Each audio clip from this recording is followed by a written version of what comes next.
హల్లెలూయా! దేవునికి స్తోత్రం.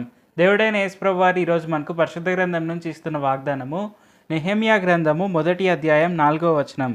ఈ మాటలు వినినప్పుడు నేను కూర్చుండి ఏడ్చి కొన్ని దినములు దుఃఖముతో ఉపవాసముండి ఆకాశమందలి దేవుని ఎదుట విజ్ఞాపన చేసి తిని.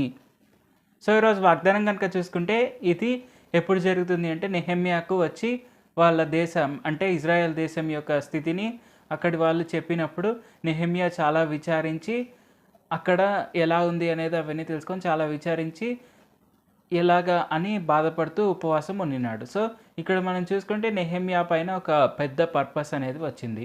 సో ఒక గ్రాండ్ పర్పస్ అనేది వచ్చినప్పుడు అనేకులు తప్పించుకోవడానికి ట్రై చేయవచ్చు, కానీ నెహెమ్యా మాత్రం అలా చేయలేదు. నెహెమ్యా ఏం చేశాడు, ఆ పర్పస్ని తీసుకున్నాడు. ఆ పర్పస్ని ఫుల్ఫిల్ చేయడానికి ఉపవాసం ఉండి ప్రార్థన చేశాడు. ఉపవాసం ఉండి ప్రార్థన చేసిన తర్వాత ఏం జరిగింది, రాజు స్వయంగా తానే ఒప్పుకొని అతన్ని పంపించి అతనికి కావాల్సినవన్నీ సెట్ చేసి మరీ పంపించి అక్కడ ఆయనకు కావాల్సిన అన్నీ కూడా సమకూర్చాడు. అంటే ఇటుకలు కానీ ఇంకేవైనా కానీ అన్నీ సమకూడేలాగా చూసుకున్నారు. సో మనం చూసుకుంటే ఉపవాస ప్రార్థన అనేది చాలా గొప్పది. దానివల్ల మనము ఎంతో గొప్ప గొప్ప ఆశీర్వాదాలను పొందుకోవచ్చు.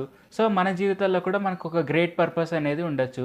సో దాన్ని తప్పించుకోకుండా మనము దేవుడైన యేసు ప్రభువారి నామం పేరిట ప్రార్థిస్తూ ఉపవాసం ఉండి ప్రార్థన చేసినప్పుడు ఖచ్చితంగా మనం విజయాన్ని సాధించగలము.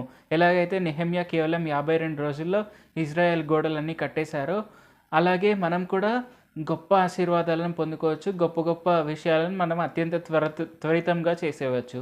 సో అది మనం గుర్తుపెట్టుకొని దేవుడైన యేసు ప్రభువారికి మనం ఉపవాసం ఉండి ప్రార్థిస్తూ ఆయన నామం పేరిట స్తుతులు చేస్తూ మనం ముందుకు సాగుదాం. ప్రార్థించుకుందాం. పరిశుద్ధ జీవాధిపతి జీవంగల దేవ యేసయ్య, మాకు ఈ వాగ్దానాన్ని ఇచ్చినందుకు వందనాలు తండ్రి. మేము మీ నామం పేరిట ఉపవాస ప్రార్థన ఉండి ప్రార్థిస్తే ఏదైనా ఖచ్చితంగా నెరవేరుతుంది. ఎంతటి అన్అవాయిడబుల్, ఎంతటి ఇంపాసిబుల్ థింగ్ అయినా అది ఖచ్చితంగా పాసిబుల్ అవుతుంది అని మీరు మాకు తెలియపరిచినందుకు వందనాలు తండ్రి. ఎలాగైతే నెహెమ్యా అంత గొప్ప కార్యాలను కూడా చేయగలిగాడో మేము కూడా అలాగే చేయవారు వలె ఉండేందుకు సాయం చేయండి.